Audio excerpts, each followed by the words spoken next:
Genesis 25. Abraham took another wife, whose name was Keturah.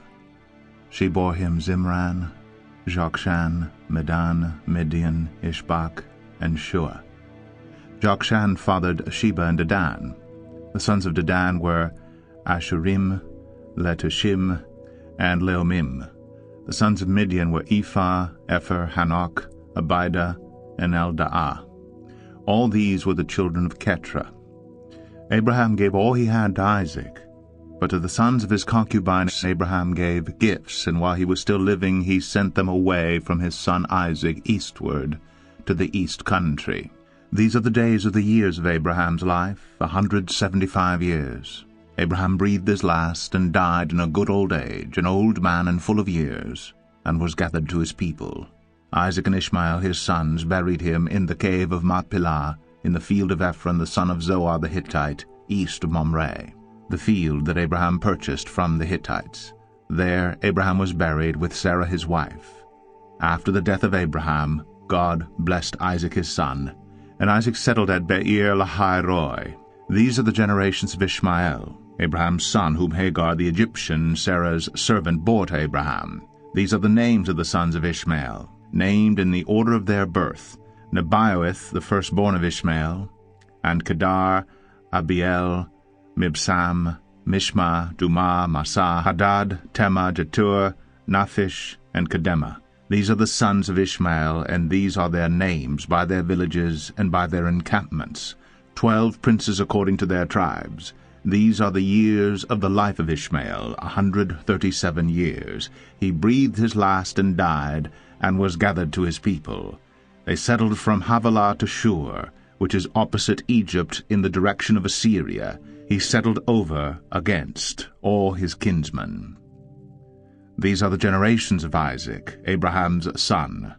Abraham fathered Isaac, and Isaac was 40 years old when he took Rebekah to be his wife, the daughter of Bethuel the Aramean of Padan Aram, the sister of Laban the Aramean.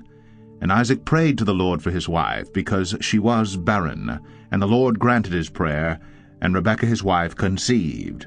The children struggled together within her, and she said, "If it is thus, why is this happening to me?" So she went to inquire of the Lord, and the Lord said to her, "2 nations are in your womb, and 2 peoples from within you shall be divided. The one shall be stronger than the other, the older shall serve the younger." When her days to give birth were completed, behold, there were twins in her womb. The first came out red, all his body like a hairy cloak, so they called his name Esau. Afterward his brother came out with his hand holding Esau's heel, so his name was called Jacob. Isaac was 60 years old when she bore them. When the boys grew up, Esau was a skillful hunter, a man of the field, while Jacob was a quiet man, dwelling in tents.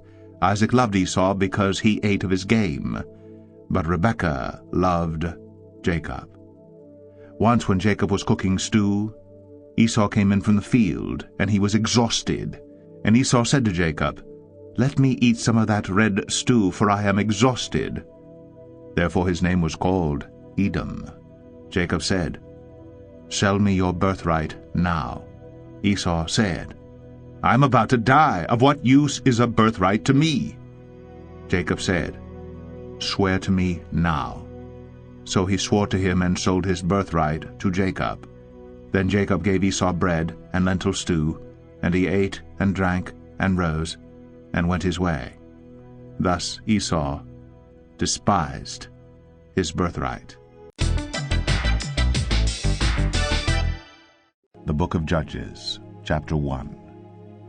After the death of Joshua, the people of Israel inquired of the Lord, "Who shall go up first for us against the Canaanites to fight against them?" The Lord said, "Judah shall go up. Behold, I have given the land into his hand." And Judah said to Simeon his brother, "Come up with me into the territory allotted to me, that we may fight against the Canaanites, and I likewise will go with you into the territory allotted to you." So Simeon went with him. Then Judah went up. And the Lord gave the Canaanites and the Perizzites into their hand, and they defeated 10,000 of them at Bezek. They found Adonai-Bezek at Bezek, and fought against him and defeated the Canaanites and the Perizzites. Adoni-Bezek fled, but they pursued him and caught him and cut off his thumbs and his big toes.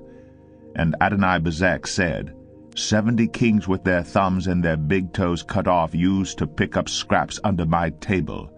As I have done, so God has repaid me. And they brought him to Jerusalem, and he died there. And the men of Judah fought against Jerusalem, and captured it, and struck it with the edge of the sword, and set the city on fire. And afterward the men of Judah went down to fight against the Canaanites who lived in the hill country, in the Negeb, and in the lowland. And Judah went against the Canaanites who lived in Hebron. Now the name of Hebron was formerly Kiriath-Arba, and they defeated Sheshai, Ahiman, and Talmai. From there they went against the inhabitants of Debir. The name of Debir was formerly Kiriath-Sepher. And Caleb said, He who attacks Kiriath-Sepher and captures it, I will give him Aksah, my daughter, for a wife. And Othniel, the son of Kenaz, Caleb's younger brother, captured it, and he gave him Aksah his daughter for a wife. When she came to him, she urged him to ask her father for a field.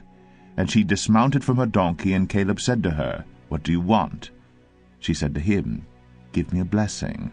Since you have set me in the land of the Negeb, give me also springs of water. And Caleb gave her the upper springs and the lower springs. And the descendants of the Kenite, Moses' father-in-law, went up with the people of Judah from the city of palms into the wilderness of Judah, which lies in the Negeb near Arad. And they went and settled with the people. And Judah went with Simeon his brother, and they defeated the Canaanites who inhabited Zaphath, and devoted it to destruction. So the name of the city was called Hormah. Judah also captured Gaza with its territory, and Ashkelon with its territory, and Ekron with its territory. And the Lord was with Judah, and he took possession of the hill country, but he could not drive out the inhabitants of the plain, because they had chariots of iron. And Hebron was given to Caleb, as Moses had said, and he drove out from it the 3 sons of Anak. But the people of Benjamin did not drive out the Jebusites who lived in Jerusalem, so the Jebusites had lived with the people of Benjamin in Jerusalem to this day. The house of Joseph also went up against Bethel, and the Lord was with them, and the house of Joseph scouted out Bethel. Now the name of the city was formerly Luz. And the spies saw a man coming out of the city, and they said to him, Please, show us the way into the city, and we will deal kindly with you. And he showed them the way into the city, and they struck the city with the edge of the sword, but they let the man and all his family go. And the man went to the land of the Hittites, and built a city, and called its name Luz. That is its name to this day. Manasseh did not drive out the inhabitants of Beth-shan and its villages, or Tanakh and its villages, or the inhabitants of Dor and its villages, or the inhabitants of Ibleam and its villages, or the inhabitants of Megiddo and its villages, for the Canaanites persisted in dwelling in that land. When Israel grew strong, they put the Canaanites to forced labor, but did not drive them out completely. And Ephraim did not drive out the Canaanites who lived in Gezer, so the Canaanites lived in Gezer among them. Zebulun did not drive out the inhabitants of Kitron, or the inhabitants of Nahalol, so the Canaanites lived among them, but became subject to forced labor. Asher did not drive out the inhabitants of Akko, or the inhabitants of Sidon, or of Alab, or of Akzib, or of Helba, or of Aphik, or of Rehob. So the Asherites lived among the Canaanites, the inhabitants of the land, for they did not drive them out.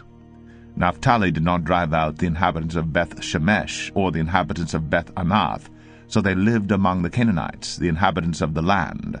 Nevertheless the inhabitants of Beth-Shemesh and of Beth-Anath became subject to forced labor for them. The Amorites pressed the people of Dan back into the hill country, for they did not allow them to come down to the plain. The Amorites persisted in dwelling in Mount Heres, in Aijalon, and in Shaalbim.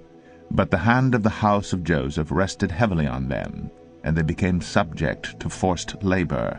And the border of the Amorites ran from the ascent of Akrabim, from Selah and upward.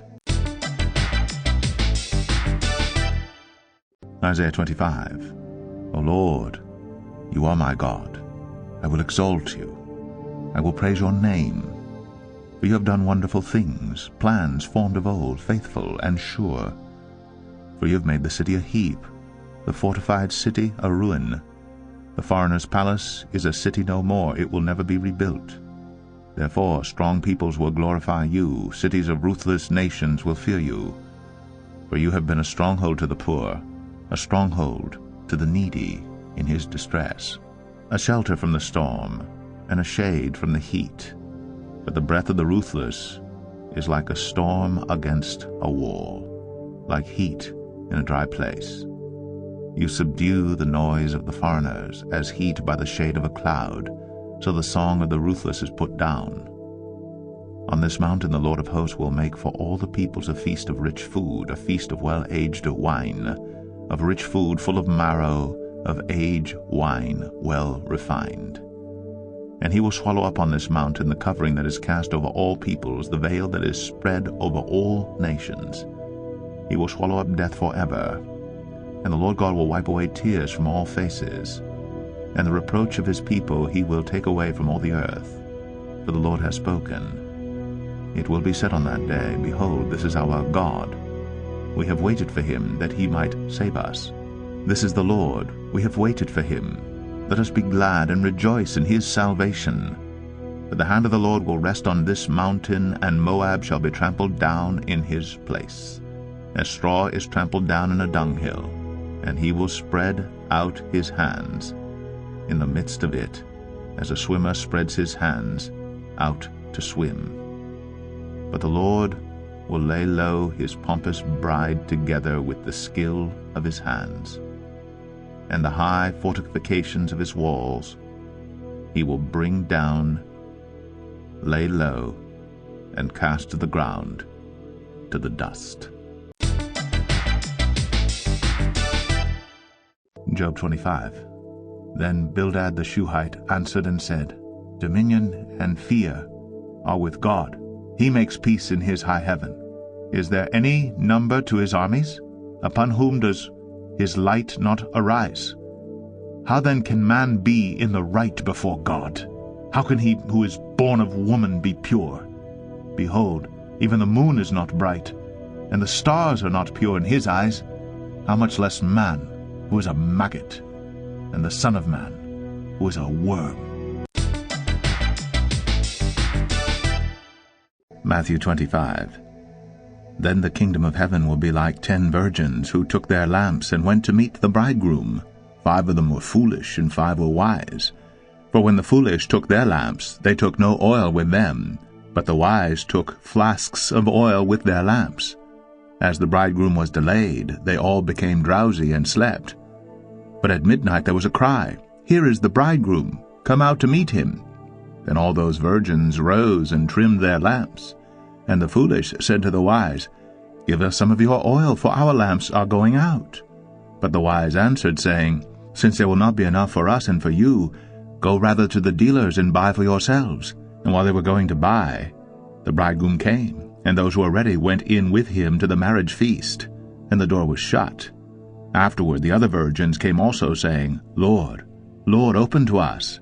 But he answered, Truly I say to you, I do not know you. Watch therefore, for you know neither the day nor the hour. For it will be like a man going on a journey, who called his servants and entrusted to them his property. To one he gave 5 talents, to another 2, to another 1, to each according to his ability. Then he went away. He who had received the 5 talents went at once and traded with them, and he made 5 talents more. So also he who had the 2 talents made 2 talents more. But he who had received the 1 talent went and dug in the ground, and hid his master's money. Now after a long time the master of those servants came and settled accounts with them. And he who had received the 5 talents came forward, bringing 5 talents more, saying, Master, you delivered to me 5 talents. Here I have made 5 talents more. His master said to him, Well done, good and faithful servant. You have been faithful over a little. I will set you over much. Enter into the joy of your master. And he also who had the 2 talents came forward, saying, Master, you delivered to me 2 talents. Here I have made 2 talents more. His master said to him, Well done, good and faithful servant. You have been faithful over a little. I will set you over much. Enter into the joy of your master. He also who had received the 1 talent came forward, saying, Master, I knew you to be a hard man, reaping where you did not sow, and gathering where you scattered no seed. So I was afraid, and I went and hid your talent in the ground. Here, you have what is yours. But his master answered him, You wicked and slothful servant, you knew that I reap where I have not sowed, and gather where I scattered no seed. Then you ought to have invested my money with the bankers, and at my coming I should have received what was my own with interest. So take the talent from him, and give it to him who has the 10 talents. For to everyone who has will more be given, and he will have an abundance. But from the one who has not, even what he has will be taken away. And cast the worthless servant into the outer darkness. In that place there will be weeping and gnashing of teeth. When the Son of Man comes in his glory, and all the angels with him, then he will sit on his glorious throne. Before him will be gathered all the nations, and he will separate people one from another, as a shepherd separates the sheep from the goats. And he will place the sheep on his right, but the goats on the left. Then the king will say to those on his right, Come, you who are blessed by my Father, inherit the kingdom prepared for you from the foundation of the world. For I was hungry, and you gave me food. I was thirsty, and you gave me drink. I was a stranger, and you welcomed me. I was naked, and you clothed me. I was sick, and you visited me. I was in prison, and you came to me. Then the righteous will answer him, saying, Lord, when did we see you hungry and feed you, or thirsty and give you drink? And when did we see you a stranger and welcome you, or naked and clothe you? And when did we see you sick or in prison and visit you? And the king will answer them, Truly, I say to you, as you did it to one of the least of these my brothers, you did it to me. Then he will say to those on his left, Depart from me, you cursed, into the eternal fire prepared for the devil and his angels. For I was hungry, and you gave me no food. I was thirsty, and you gave me no drink. I was a stranger, and you did not welcome me. Naked, and you did not clothe me. Sick and in prison, and you did not visit me. Then they also will answer, saying, Lord, when did we see you hungry or thirsty or a stranger or naked or sick or in prison, and did not minister to you? Then he will answer them, saying, Truly I say to you, as you did not do it to one of the least of these, you did not do it to me. And these will go away into eternal punishment, but the righteous into eternal life.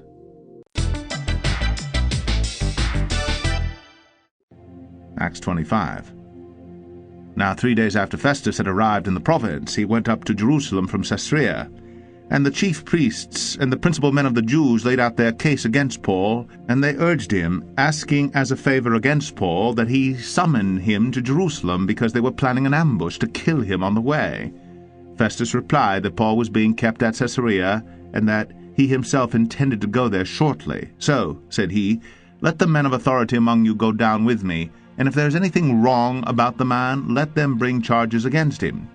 After he stayed among them not more than 8 or 10 days, he went down to Caesarea, and the next day he took his seat on the tribunal and ordered Paul to be brought.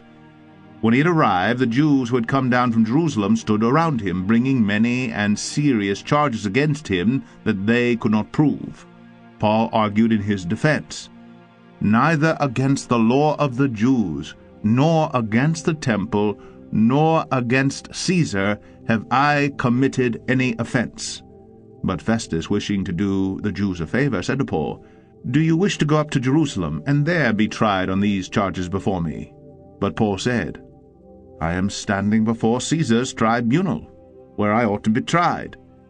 To the Jews I have done no wrong, as you yourselves know very well. If then I am a wrongdoer, and have committed anything for which I deserve to die, I do not seek to escape death. But if there is nothing to their charges against me, no one can give me up to them. I appeal to Caesar.